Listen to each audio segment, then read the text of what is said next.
Hello, Anton. All right. Better late than never, eh? Yeah. How are you doing? Welcome in here. Thank you for the like. So, yeah, I've just been doing a bit of a workout tonight. I'm kind of a bit random when it comes to the workout, so maybe that's a bit of an issue, but I don't tend to have like a very structured like program. I just go with whatever I feel like doing at the time. I kind of do a mixture of different exercises, and so I'd find just kind of having a very rigid kind of structure quite boring when it comes to things like that. It's going to help me to stay disciplined if I have more kind of flexibility and freedom with it. Like, yeah, I'm doing fine, thank you. But yeah, I think just having freedom with it, I think is good. Like, you can kind of just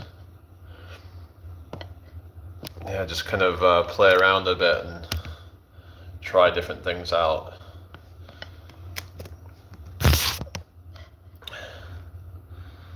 Yeah, but as long as you're hitting all of the body parts, then that's the main thing. I mean, even going to failure, I mean, if you can just try and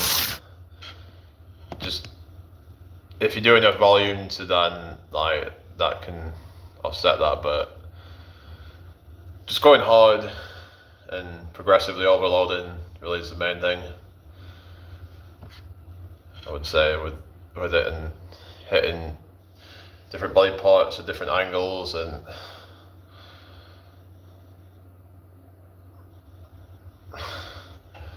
yeah, so hope everybody's had a good day. Say hello, Yasemin, how you doing? Hope you're doing well tonight. Right, continue with some exercise. What am I going to do next?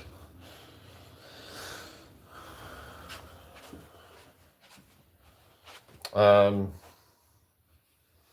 on. Hope everyone. Hello, Casey. How you doing? Welcome in here. Hope you're doing well tonight, people. Thank you for joining me. Make sure you subscribe if you're new here. Share the live, and like the live. I got 24 people, 3 likes. Can we get the likes up, guys? If you don't mind. Yeah. So if you don't mind. Hello, photography kid. How you doing? Welcome in here. Hello, Jumbo. What's up, Jumbo? What's up? Welcome in here, everybody. Hope you're all doing well tonight. Let's get this shared out if you can. So I'm going to do some. I'm going to do some like the dips from my bed. So yeah.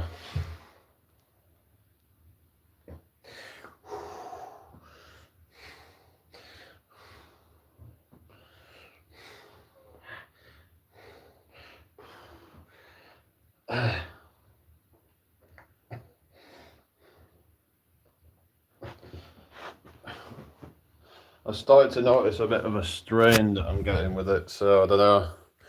I'll be a bit careful not to overdo it on that particular exercise. It can really strain your shoulders, so I'm getting a lot of stretch on the shoulders. So if you're going deep into it, especially, but yeah. Thank you, mate. My day art's good then. Welcome in, everybody. Make sure you subscribe if you haven't already. What are you saying about French or something? My French. Oh, you mean as in pardon my French or something? Is that what you mean? And people say pardon my French, like when someone says something like a bad word or something. So like a swear word. How are we doing, people? Hope you're all doing well tonight.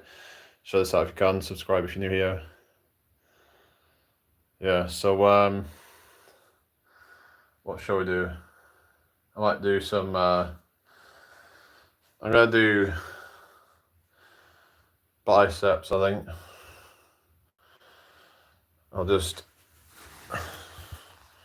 I can just use my jacket, actually. I think that might be good enough. I'll just put the phone here. Hope everyone's had a blessed day.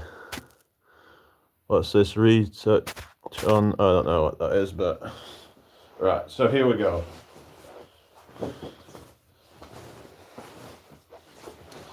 Alright.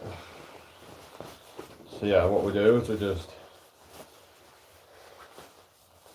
I mean, I could try and... let me just... I don't know if I can tie it up or not, but I could try.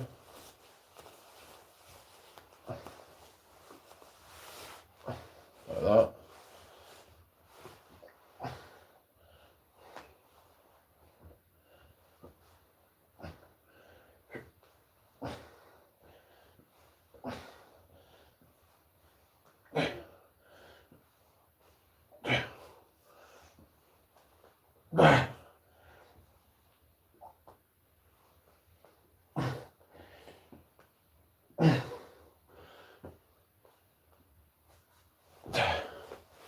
And on the other side.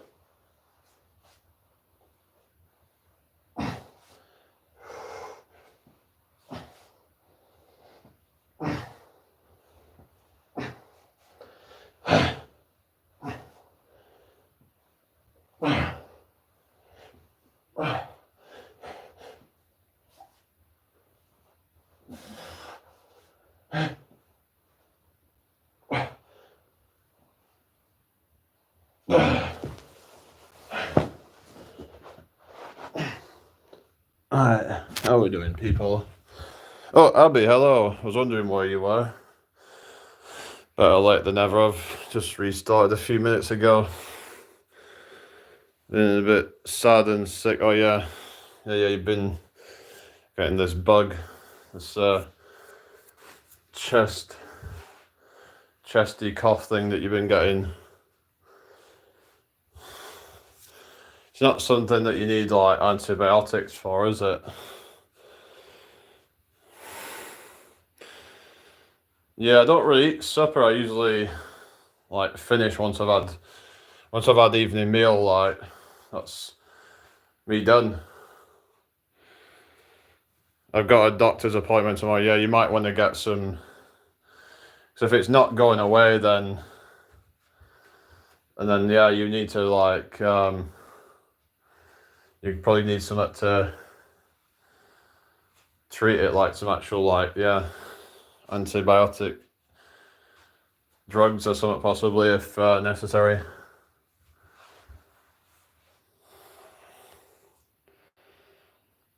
Anyway, I hope everyone's doing well tonight.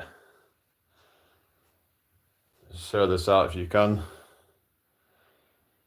It sounds like maybe you've got some kind of bacterial thing possibly.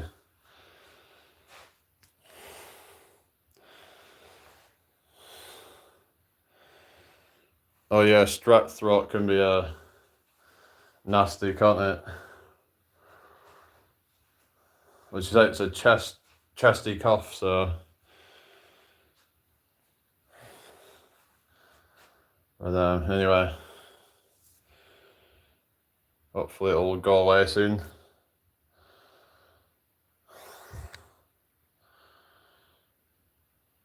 Right, work, we've had a lot of chest infections. Yeah, not good, is it?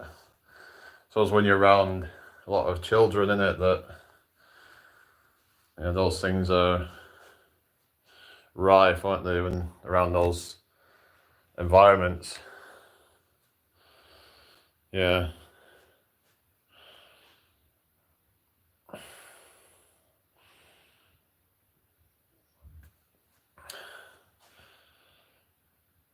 Whooping cough a couple of weeks ago was whooping cough. I thought that was something that had been kind of like eradicated or something. I'd never really heard people getting that.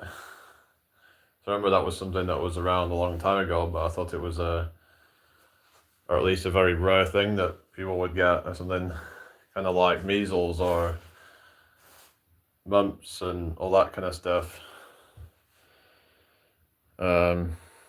Yeah, I don't really hear people getting whooping cough, but so it can be pretty bad. So,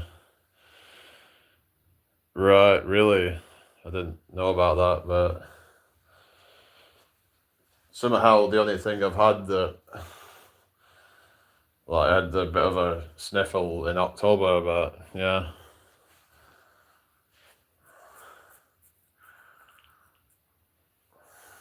I've not really been getting much of these things going around. Like there was this guy who had a cough, like it was just cough, cough, cough. And he still had it a week later, but I didn't catch anything off him, so yeah. I don't know, I just tend to have quite a strong immune system. Like I don't always get whatever's going around. Some little things I get, but yeah. It could be like my diet that I've been going on to lately. I've noticed that the severity and duration of illnesses that I get tends to be quite kind of mild.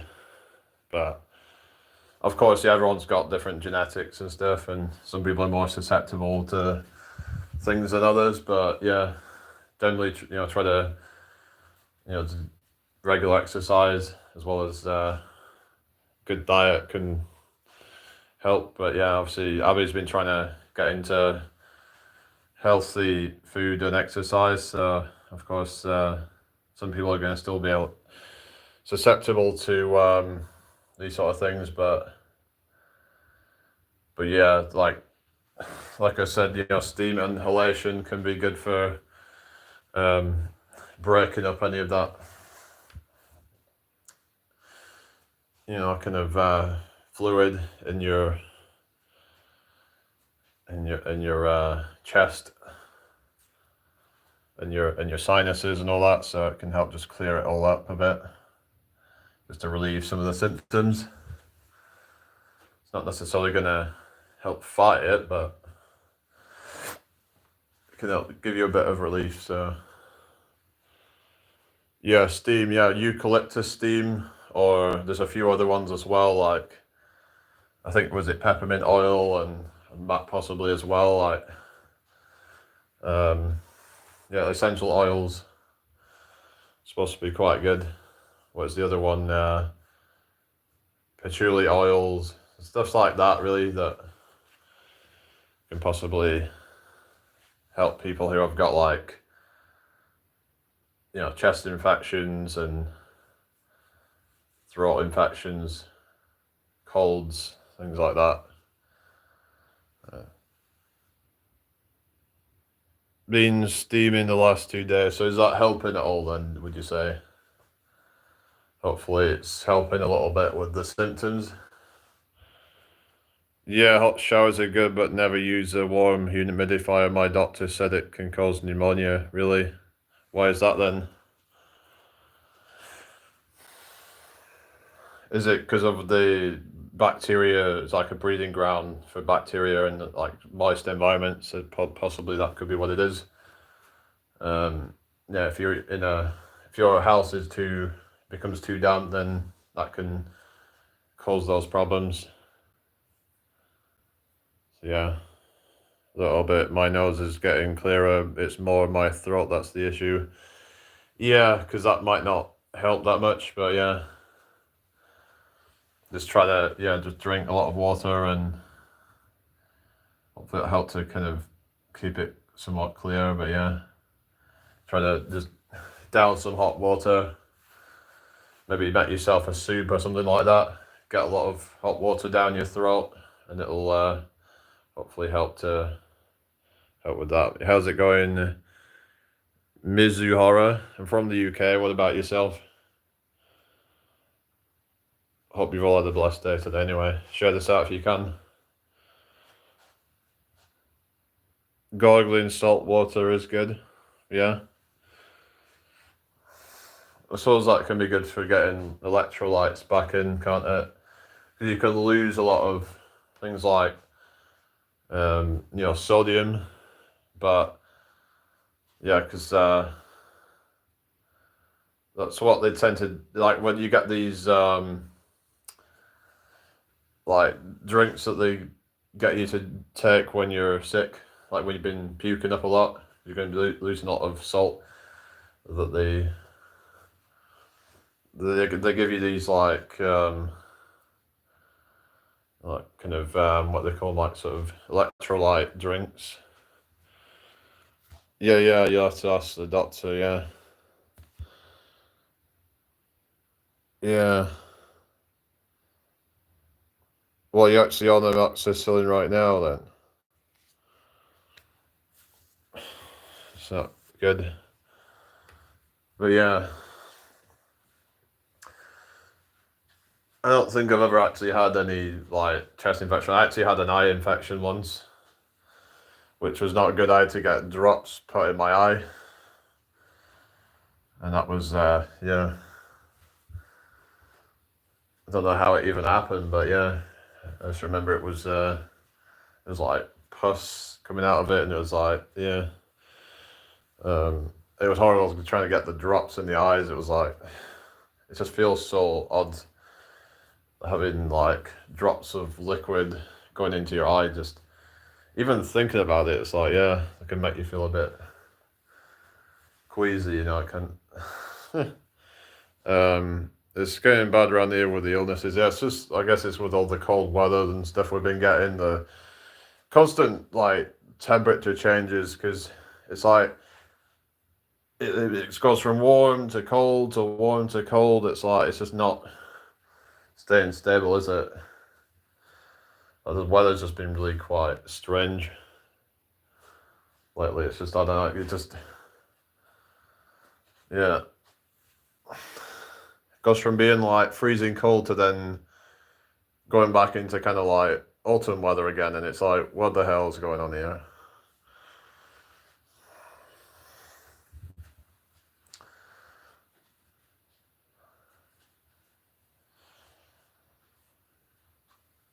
I've heard something about nitric oxide, and it's supposed to be yeah like doing things like nose breathing and humming. It's apparently a really good way. Actually, humming's supposed to be the best way to stimulate nitric oxide production. So you can just hum your favorite tune or whatever. Do that a few minutes a day, and yeah, some nose breathing as well can work. And yeah, what nitric oxide apparently can do is kind of like kind of acts as like kind of like a immune booster sort of thing because it can apparently help to improve like your first line defense like so when you're breathing in things through your nose and you're like getting um basically what will happen is you get like mucous membranes where there's a lot of like immune receptors and whatever, and they'll sense that there's pathogens coming in that can help to buffer it and even block it from getting into the body and causing an infection. So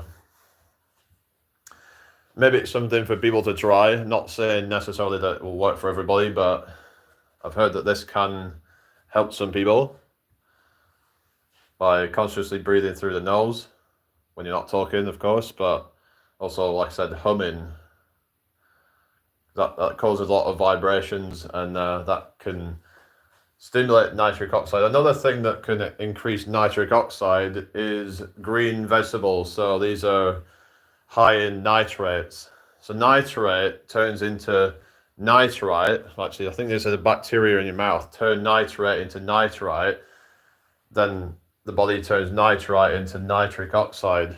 So yeah, basically like that's another way that you can get nitric oxide. So it's actually yeah, it can prevent pathogens and stuff. It's also said to help with oxygenation in your lungs and all that, and help to yeah humming. Yeah, it's actually yeah like there's these mantras that they do, the humming exercises that the resonance that it creates, and it's really it can actually be quite healing for the body. These are all like ancient practices, these mantras. Doing these humming things. They would it make you feel good, but it's also great for the body as well, great for your physical health as well. So something to look into.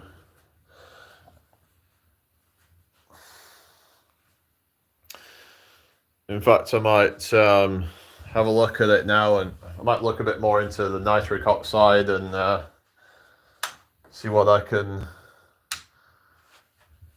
dig up about it. But yeah, nitric oxide. Yeah, it's actually I think it's an oxidant, but people talk about antioxidants, but there is certain oxidants that can be good for the body as well, like nitric oxide. Like we need a balance of both. Like I've heard, like for example, if you get an infection, then like things like hydrogen peroxide can be good because it'll help to neutralize it.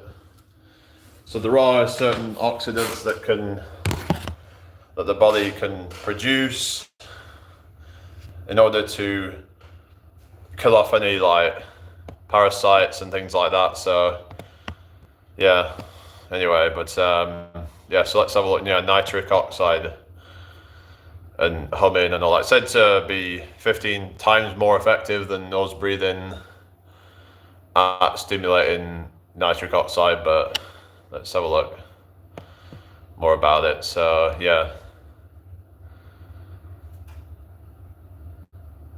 I learn something new every time I'm here. Yeah, it's yeah, I'm kind of like a encyclopedian told, or Google or whatever. So nitric oxide, let's have a look. So let's have a look about the immune function and all that, and how it, because I like to kind of understand the mechanisms behind things, because when you understand the mechanism of action, then it kind of seems a bit more concrete than just some kind of study that could be, kind of interpreted a certain way and whatever. And oftentimes a lot of the studies that we get aren't the best quality. Yeah, if it's double-blind, randomized, placebo or whatever, then yeah, that's said to be the gold standard. But oftentimes the studies that you get are quite low quality. They're observational, for example, which is more like epidemiology kind of studies, really. And yeah, it can be okay, but you have to look at many studies to be able to, like, many of those type of studies would be needed. To say the thing, and then you can do a meta-analysis to kind of average it all out. So yeah, let's have a look at some. Yeah. Yeah, so there's a thing on PubMed. So this is actual like official documents. So if we go on there, and it'll talk about nitric oxide and redox mechanisms in the immune system.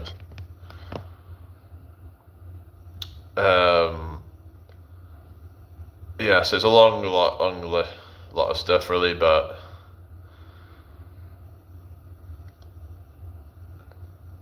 yeah. But it basically, yeah, something to look into. Like I said, it's but it's said to be. It says here, role of nitric oxide in inflammatory reactions. So actually, inflammation tends to be like, it's like your immune system is actually causing that. Like your immune system is what causes that. Like for example, when you cut yourself, and then you feel that kind of like that stinging or whatever, and it goes red.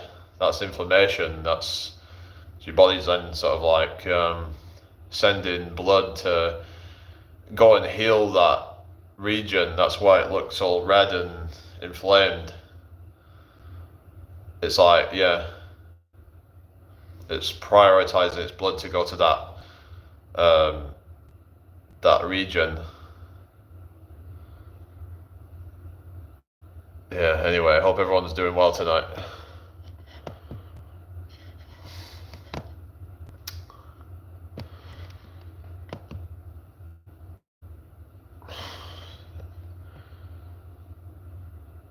but there's things that you can do to modulate inflammation, like curcumin, which is the active compound in turmeric. So you would need turmeric with black pepper, and some people say that it can help a bit with inflammation and things like fibromyalgia. What foods help poor circulation? Possibly beet juice, but I'm not 100% sure. I just heard stuff about beet juice being good for the heart.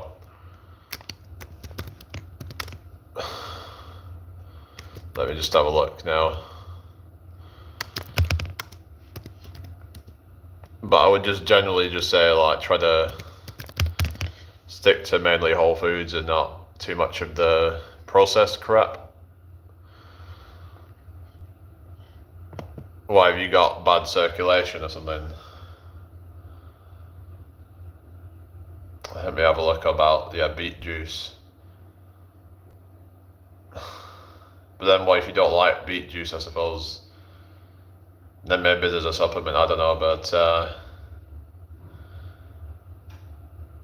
you can always try and mix things together in a way that you wouldn't even notice it.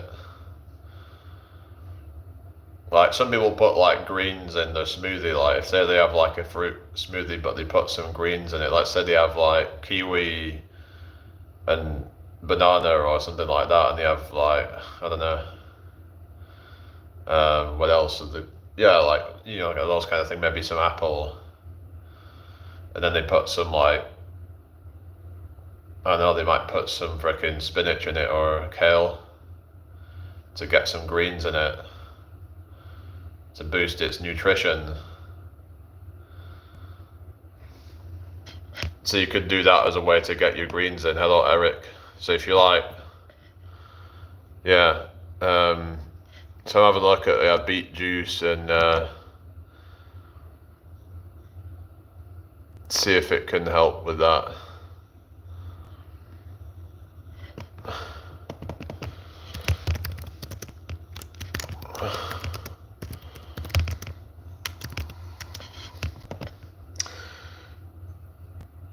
But yeah, there's a lot of like vegetables that can help with that possibly, but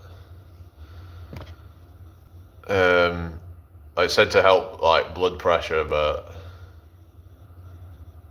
it can reduce inflammation in the blood vessels. But I'm not sure if it's here we go, 6 drinks for healthy circulation. Let's have a look at this. Oh yeah, anemia. Yeah, that's not good. Yeah, just make sure that you're getting iron in your body, innit? From like your diet mainly. Tea, beetroot juice. Let's have a look.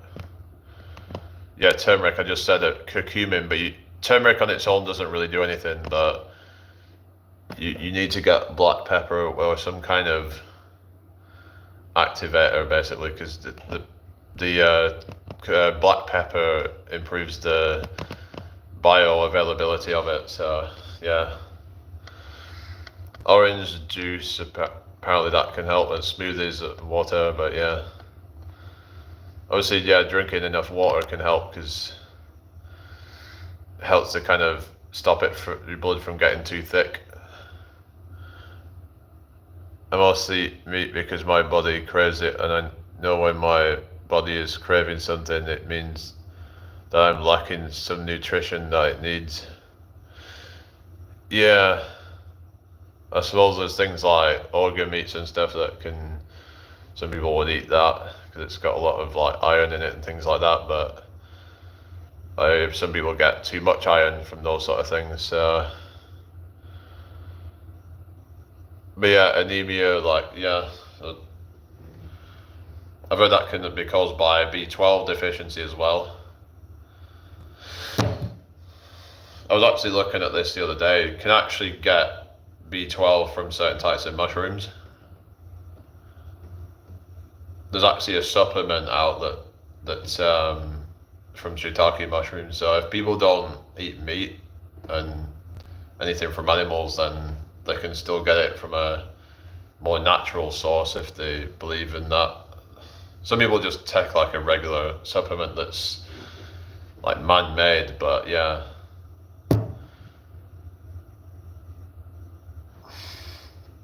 But B12, deficiency can be quite common actually.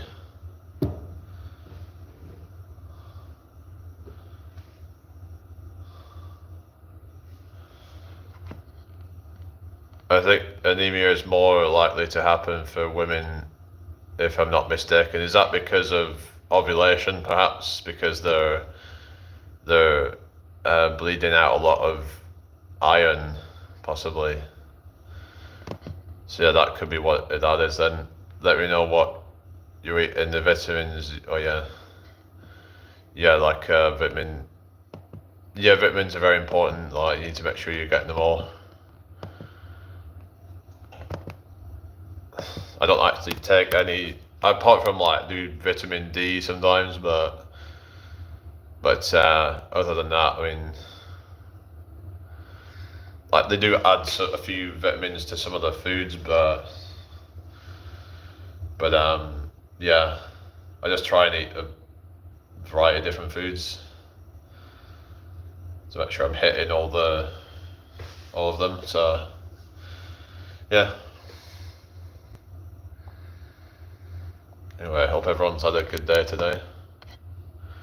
Take a lot of multivitamins and been trying more fruits and veggies. Yeah, it's important to do that. To get a lot of you'll get a lot of like polyphenols and things like that from fruit and vegetables. Yeah. Some say that can be a problem with smoothies because oftentimes they end up leaving bits in the blender, and that can be where most of the nutrition is.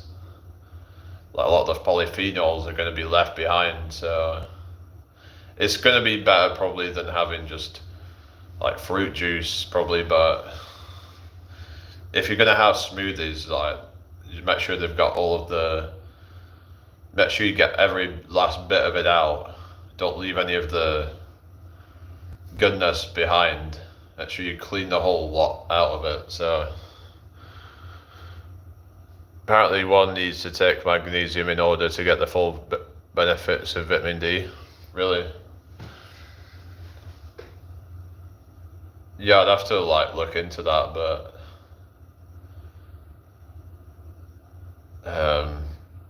I've heard stuff about you need to take vitamin K2, I think it is, with vitamin D. Some people take vitamin K2 with it, but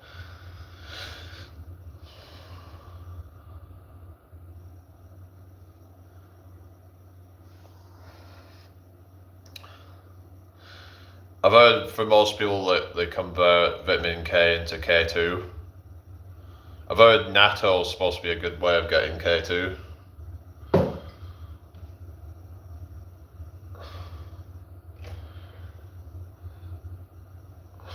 But yeah, you can get, I don't know, there's a lot of sources of K1, but for most people, like they have I think maybe it's the gut microbiome, whatever it is, I'm not sure how it all works, but yeah, basically, I've just heard that like the body can convert some of the K1 into K2, just like how when you eat omega-3, most people they have the ability to turn what is it, ALA into EPA and DHA. For very few people, but there's some people that don't have the ability to do that, and therefore would either have to eat fish to get it or take an algae supplement which has that. So yeah, if people are fine and they're getting a lot of brain fog, a lot of like neurological stuff, then it could be that you have possibly omega-3 deficiency specifically EPA and DHA, because you just don't have maybe a very good ability to convert it. But I don't have to worry about that. Some people do, but it's a small percentage of people. But yeah, but it's something to look into if you're finding that is an issue.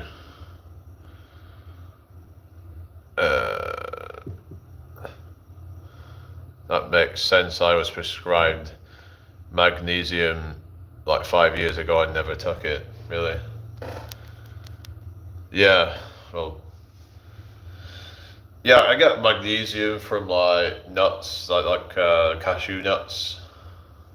They're said to be quite high in magnesium. I do eat quite a lot of those, so let's have a look and see what the nutrition data is on that. Cashew nuts. Let's say magnesium. Hello, Mango Man 27. How you doing? What's your name, by the way? Welcome in here. Hope you've had a blessed day. Oh, here we go. Gyat. So, yeah. Can we stop spamming that shit? Anyway, it's good for sleep as well. All right. Yeah, that's good then. Yeah, I find that as long as I've been quite active, then I can sleep fairly well. Like, I don't have issues sleeping that bad. I've had times where it can take a while to get to sleep. It depends on what's on my mind. Like, if I've got a lot of shit on my mind, then it can take a while to get to sleep. Okay, thank you. Alright, let's just, like I said, I was gonna have a look at, cashew nuts. My sleep has been better than it used to be. So yeah, is that with the exercise and stuff? Hello, Scott, Gen X74, how you doing? If you drink smoothies first thing in the morning, it's advisable to eat a bit of actual food beforehand so that your chewing stimulates the production of saliva and stomach acid. Yeah, because, like that's a good point, yeah.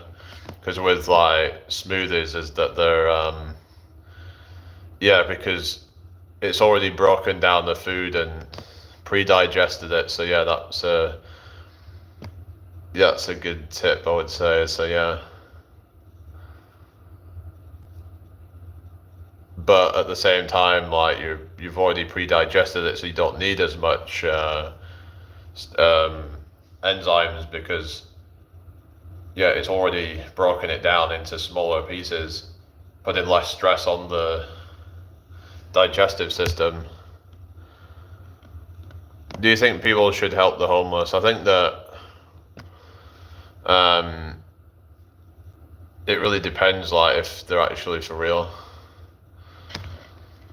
So let's have a look and see what nuts that are high in magnesium and potassium. Exercise and healthy diet, it's important. The material girl. Material girl, live in a material world. Yeah, almonds are a good one for magnesium. So how much of that? It says,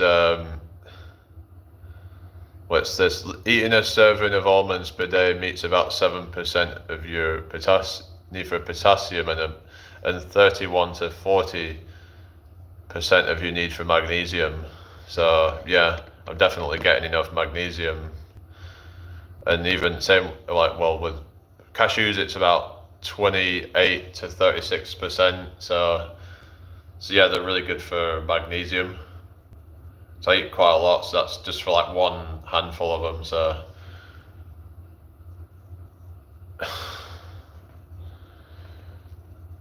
Anyway, so that could be a tip. If you like nuts, then cashews and almonds are good for that.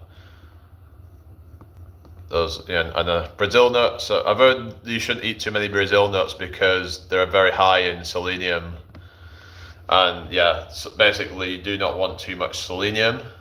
So it kind of scared me into like not eating more than 2 of those. I remember I used to eat Brazil nuts and I would not eat more than 2 a day, and I'm like, but it's said to actually be really high in magnesium. But they're really high in selenium, and you don't need to eat a lot of them because you're probably getting some selenium from other foods. And they say that just about 1 to 2 Brazil nuts a day gives you all the selenium that you need, apparently. And selenium's like a mineral that your body needs. Apparently pistachios and pine nuts are also a good source. Seeds are apparently a good source as well. It's like pumpkin seeds. Yeah. Anyway, I hope everyone's doing well tonight.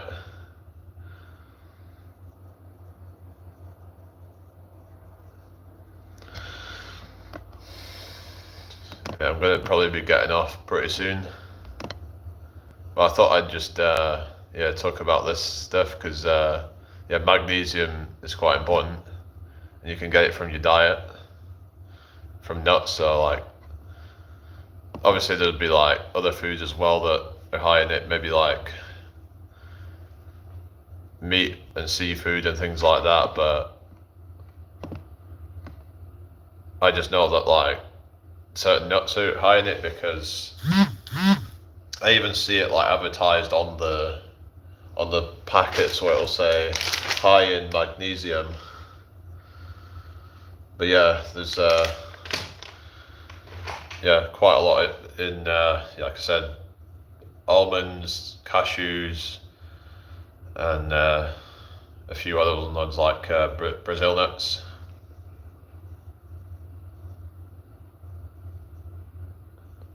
The idea of being that the complexity of smoothies can be overwhelming to the stomach if it's the first thing you eat in the morning, I suppose. You mean like all the different things going in, like the different kinds of, especially if you're like adding greens into it and stuff like that, possibly. I wouldn't really probably smoothies or drink smoothies in like first thing in the morning, really, but it could be a bit of a shock to the system. You're probably best off like, you could have like a smoothie bowl, that might be an idea. And you would put like some granola or muesli into it. That could be an idea to like, so you're actually getting some like proper food in it. Yeah. So you could like kind of mix some different nuts with some like, maybe some oats as well. And then just have like you could have like the smoothie bowl. So you could have like the smoothie in like in a bowl with like some just chopped up bits of nuts and instead of just having a smoothie on its own, which might not be the best, like you said.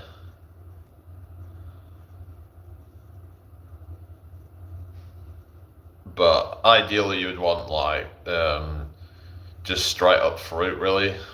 Like if you eat straight up piece of fruit, then it's just more natural.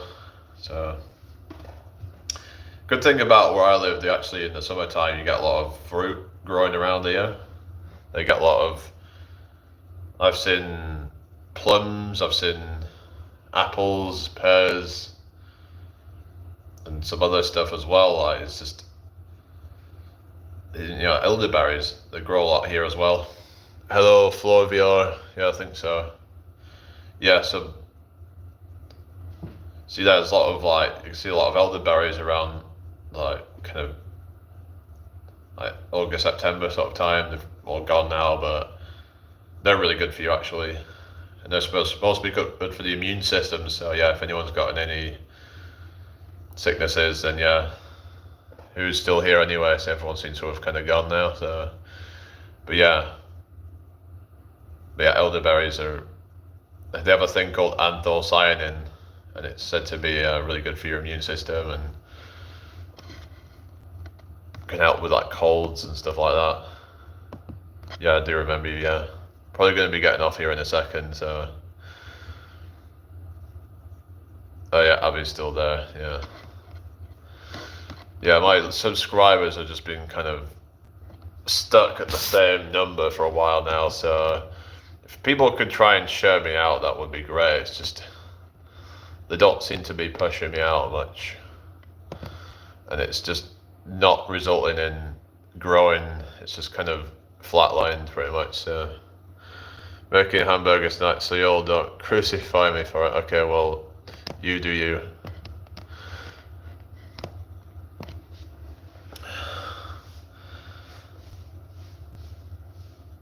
Yeah. Yesterday I made this chocolate porridge. I made it with dates instead of sugar or syrup or whatever. So yeah, that's a tip if you want to like. It's not going to be for everybody, but you might, if you like the taste of dates. So then yeah, if you can kind of mix it in with into your cooking, like if you're trying to make like, you could do porridges or oatmeal or whatever you want to call it. Mix some cocoa into it. Tastes chocolatey. And you could even add a bit of peanut butter if you want to add that in, and then it tastes a bit like Snickers then. One that I might try out is hazelnuts. Might try out mixing some hazelnuts into the chocolate porridge, because that'll then get that kind of like, almost like Nutella kind of taste.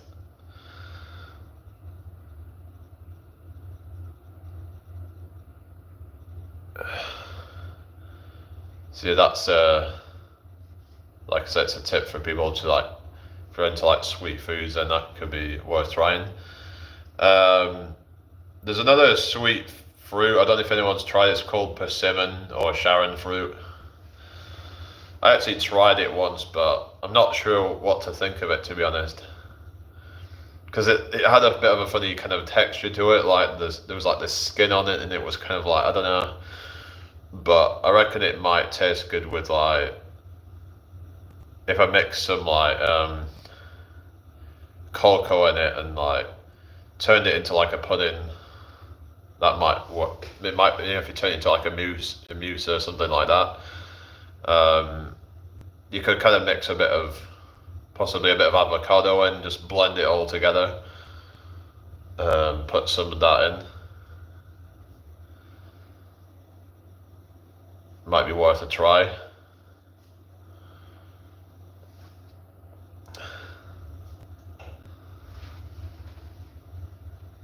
I was wondering if like banana and cocoa would work.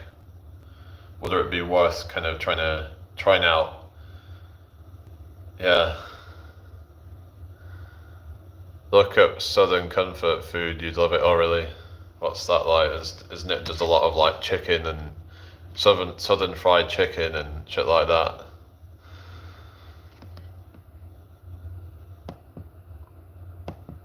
You think of like fucking KFC and shit like like that. I don't know, like but actually Kentucky's not even really a southern state technically, is it?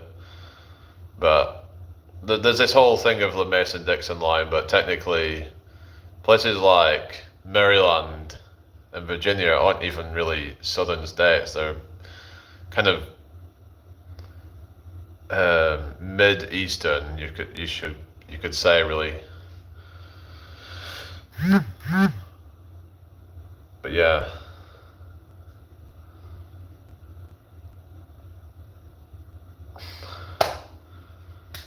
Oh yeah, I've heard of jackfruit, yeah. Because some people use that as a substitute for pulled pork. So that could be a tip for people who don't eat pork, like for whatever reason. They could use that instead. And it gets that kind of same kind of texture. They can do barbecue stuff with it, but used to live with KFC, but that's all changed. Yeah, that's it, you know. Gotta be more conscious about your choices and be like, is this really a good idea? Instead of just impulsively eating. I'm in South Carolina, so I'm in the deep south. Oh yeah. Yeah.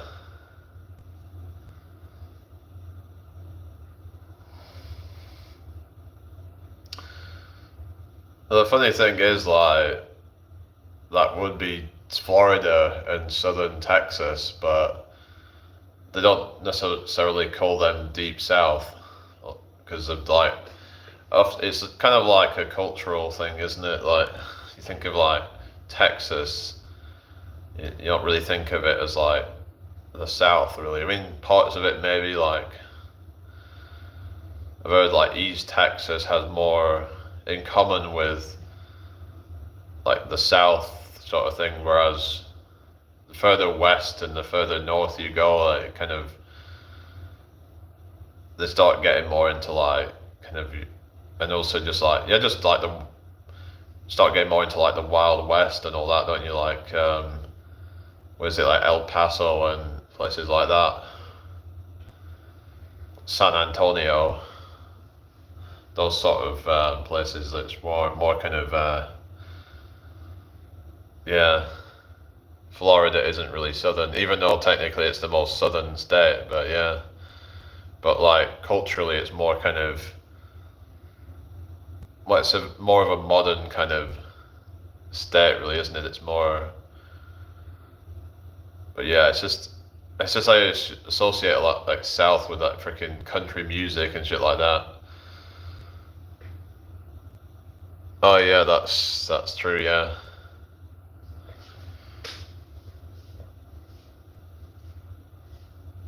Yeah. All right. Yeah. You take care. Yeah. I'll see you again tomorrow.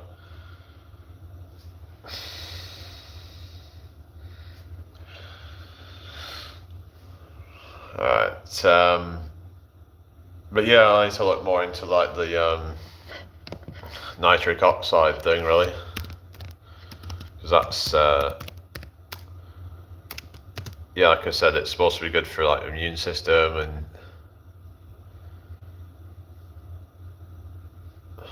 I've also heard things like red light therapy may be good for your immune system. Said to help with also with exercise recovery. To be like all into like biohacking and things like that. Couldn't pay me to live in Florida. Yeah, I've heard Tampa's supposed to be pretty rough, but and then you've got Miami that's just full of like quite toxic people. I've heard like you get these very, very like materialistic people, especially a lot of these like modern women that they've got there who are just like, they're just very kind of high demands and stuff like that. Expect the guy to kind of be simping really hard because they're just so spoiled, and yeah. This is the thing when you spoil them, and then they think that they're entitled to all sorts of shit. And then they've got the simps who are just pathetic, who will just put up with it. But yeah, it's just the problem. I think the problem is that some of these places can warp people's perceptions of things, and maybe things everywhere else aren't quite as bad as what it is in Miami. Don't get me wrong, there's a lot of problems. Like I said, there's a lot of dating problems now with like the standards, inflation and all that, where it's like, you know, kind of, for these women, like an 8 out of 10 guy isn't even good enough anymore. He has to be a 9 or even a 10 now. In all areas, has to be you know, for in a lot of cases, be well off, has to be good looking, has to be, you know, have this and that, while she's not kind of got it all together herself and expects him to be doing the heavy work. Like, it's like, well, what are you bringing to the table? And they're like, I am the table. So a lot of them have got this kind of entitled attitude because of social media, because of dating apps, and then they cry that they can't get anyone, or a good man, they can't get a good man, like, after so many years, and it's like they're their own worst enemy, all of these. And then you get a lot of these men who are also their own worst enemy, a lot of these fucking incels who are just complaining and saying, oh, like, no one wants me and all that. But the thing is that you shouldn't really be focusing too much on that, focusing on what other people have, because oftentimes what these people have that are you're looking up to is like is that, you know, they're kind of not that great. Like, you see someone in a relationship, they might seem happy, but then you don't know what's going on behind closed doors. They could be having a bad time. Like, there could be conflicts going on, and you know, you just don't know what's going on. There could be a lot of arguments. So they're like, you know, yeah, you get some people that, I think they're a minority of people who are in happy relationships. So you're in a better situation where you've got that peace. You could just play your video games, whatever, and just be happy. And I don't think guys should feel like shame for playing video games. And there's this whole narrative that, oh, it's a bad hobby. It's like, well, if it gives them enjoyment, like after a day of work, then as long as it's not killing their productivity completely, then you could say everything's a distraction. And where do you draw the line? It's been shown that in studies that it's actually good for your mental health. So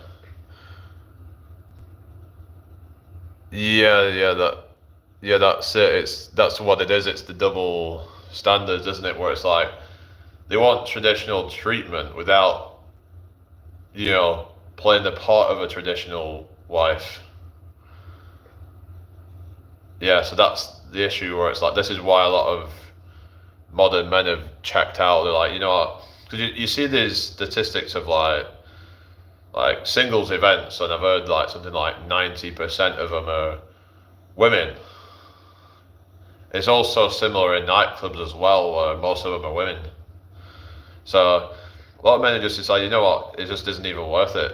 Why would I want to even get with one of these women? It's just not even worth it.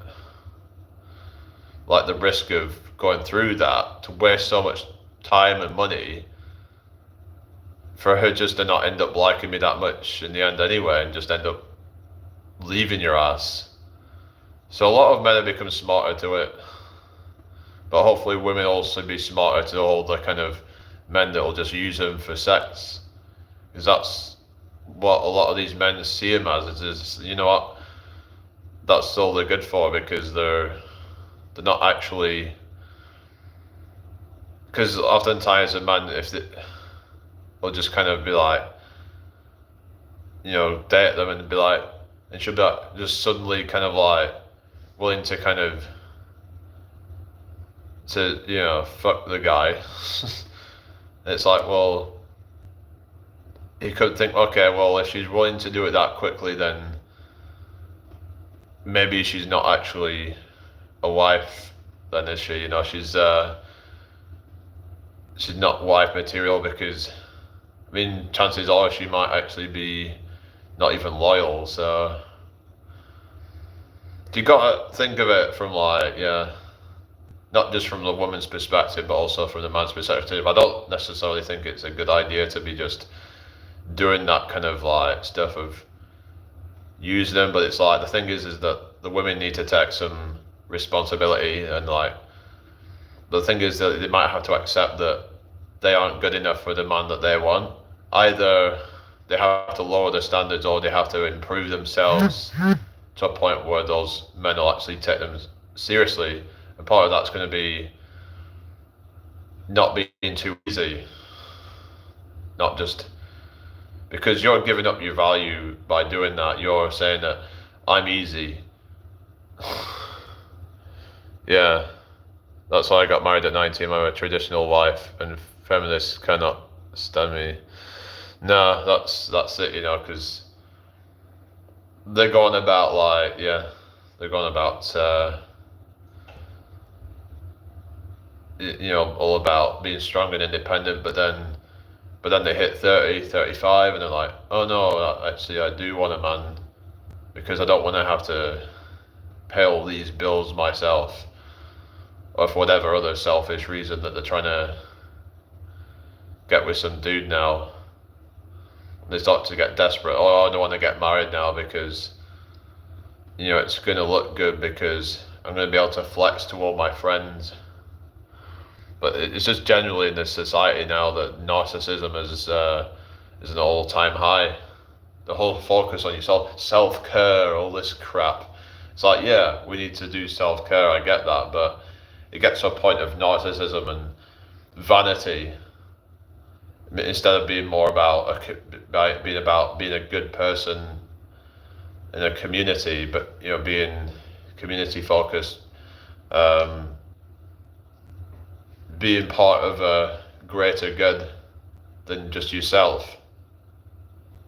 That can be good for your mental health, feeling like you have a purpose in life instead of just feeling like you're just doing it for you, because the motivation to do that will probably wear thin at some point, to keep trying to show up every day to whatever you need to do, like to keep going through the motions of life.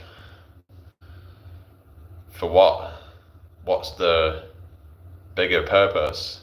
I think that's a lot of people are struggling with now, is not, especially a lot of men that struggle with that. Not so much women, and women, for women it's more about just not comparing yourselves to all these people online. Stop looking at all these celebrities and all these people that you can't relate to. I respect a woman that's been divorced and trying again more than I do a feminist. Yeah, because what oftentimes they'll do is they'll say, oh, I'm divorced now and I give up on men. It's like, I understand sometimes bad things have happened to them, but it's like, I don't think that's really a good way to live when you're just, you just end up with like cats or whatever, but you just probably still feel like there's something deep inside you that's just not right, like it. And yeah, but I just don't like this whole kind of men shaming in society now, and all of these. You'll get this like with this Me Too movement. I think that's really exacerbated it. I mean, it wasn't this bad before then, and of course, yeah, there's bad things that men do. There's bad things that women do as well. But while it is true that most of the essays and great pins are men, but that doesn't mean most men are that thing, And oftentimes a lot of abuse that happens to men goes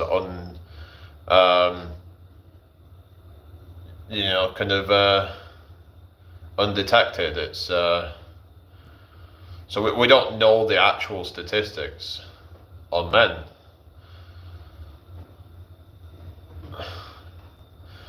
In fact, I think they find that there's quite a high number of it actually happens to men or young boys, even a lot of the abuse. So yeah, but they don't talk about that. A lot of it happens to has happened to I remember I had this guy who I used to talk to quite a bit. I'm sure he said his uncle was, but he actually, I don't think he remembered it, but you just don't know if it can leave a subconscious scar on you. So yeah, and it's gone a bit dark now, but yeah, it's what I'm saying is that a lot of the modern day women want to feel like that they're the only ones that are oppressed, that men can't also be oppressed or be victims of anything. Truth is that whether you're a man or a woman, you can be hurt, you can be abused, just in different ways. I mean, oftentimes with women abusing men, it's more psychological than physical, because they've had to learn to be more manipulative, and oftentimes that can be just as bad as physical abuse. Whereas men tend to just be kind of not ever felt the need to actually be so manipulative. Some men can be quite manipulative, but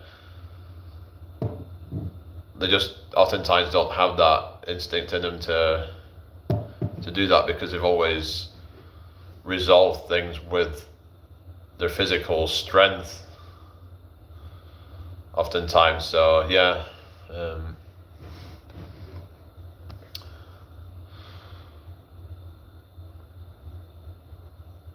but it's just that I don't know, I feel like that we're seeing this downfall of society, but then every generation says that. I get that, but just seems like things have really come into like a crescendo of like chaos, and it's sad to see like how things have turned out, really.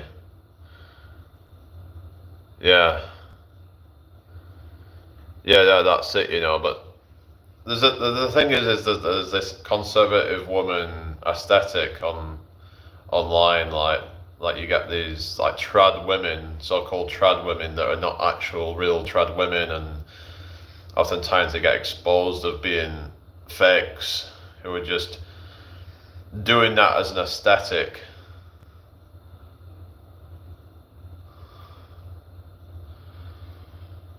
But it's like, yeah, not every woman needs to be in the kitchen, but at the same time, they shouldn't be shamed for wanting to do that. If that's what they genuinely want to do, they want to be a homemaker, then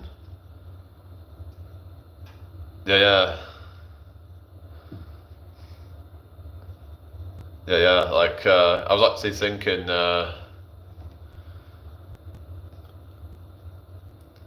yeah, there could be a T-shirt for these women. Like, yeah, I'd rather be a homemaker than a homebreaker, or something like that, or homewrecker or something. Yeah, rather be a homemaker than a homewrecker. Yeah, because there's a lot of homewreckers out there who. Oh yeah, there was something I saw about, now there's all these different sexualities now. It's just getting ridiculous. Yeah, get this, there's one called solo poly or something. Yeah, I was watching this video, and it was the most woke piece of crap I've ever seen. Like, it was basically like every person that was in it had either a broken leg or some kind of amputee or in a wheelchair or something like that. There was like all these lesbian couples, and like it was going on about like this polyamory shit, and it's like, what the fuck? Like, it's like they're just trying to kind of glorify hookup culture and just sleeping around with random people. Like, what the fuck? Like, just say what it is. But it's like they're just trying to use whatever euphemism that they can to try and glorify it and make it look like it's some good thing. Oh, it's solo poly, or it's this and that. um, hypersexual or whatever. That not was it megasexual or something like what the fuck? Like it's just ridiculous. All these words. I remember someone was telling me a while ago, soft asexual, hard asexual. It's like what the fuck? Why do people need all these labels? Or now it's like with the whole gender pronouns and shit. It's like go get a fucking life. I mean, what is wrong with these people? Because no morals equals loose women. Yeah, that's it, you know. Yeah, loose cannons, aren't they? Yeah, they're just wild. Yeah. They belong to the streets. Yeah. Yeah, that's the thing. It's that. But then they try and shame men for having standards and not putting up with this sort of shit. And it's like, yeah. I'm like,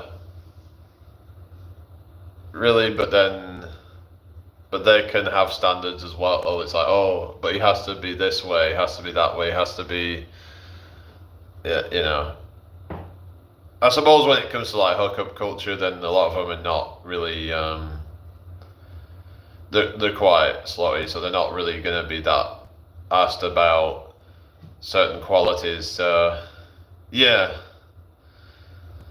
Because oftentimes they're intoxicated, so they probably don't even know what the person really looks like that much. What kind of life is that to just go sleep around with a bunch of different people and just it's like there's no direction to that, is there? There's no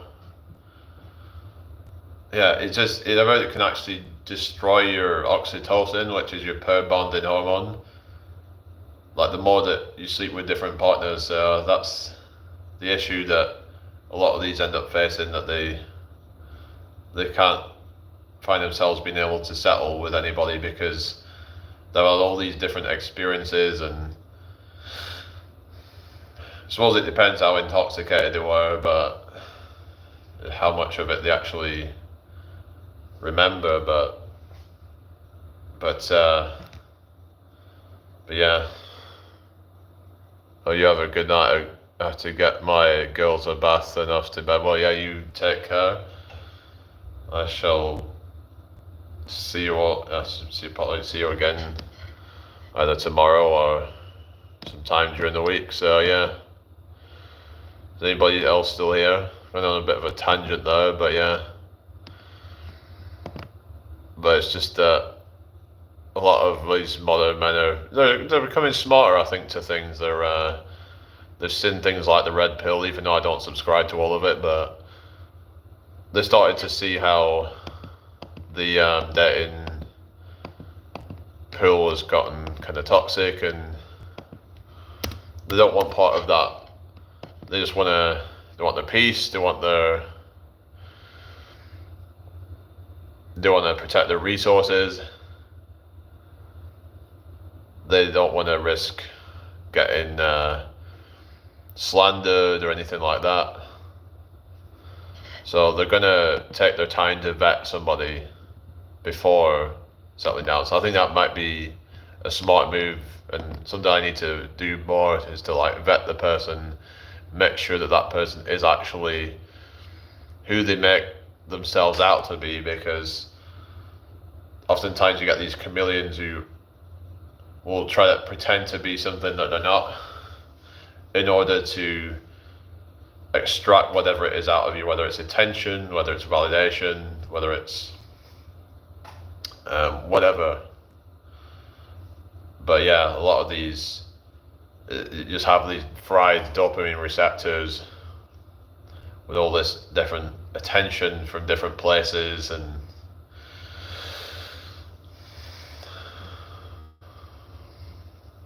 then they're like, they just can't seem to be able to settle with one.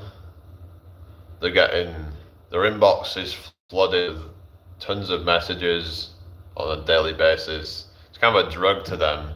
Social media is like their drug. And they're like, oh, men shouldn't be playing video games, but then they would be pissed off if a man said, maybe you shouldn't be on TikTok and all these things all day just trying to get validation from a bunch of simps. Isn't that, a bit unproductive? Go on Snapchat trying to build up your snap score. Isn't that just the same thing? Like, but they would go into a frenzy over it, So yeah, just whenever you point out one of these modern women's hypocrisies, they go in a frenzy, and then they'll try to kind of still try and make you look like the bad one. Of course, there's some good ones out there that'll humble themselves and admit they're wrong, but oftentimes they just won't take any accountability. And yeah, so that's just not a type of woman that I'd want to be with. I'd want to be with someone who is humble, who can actually admit when they've done something wrong, and not just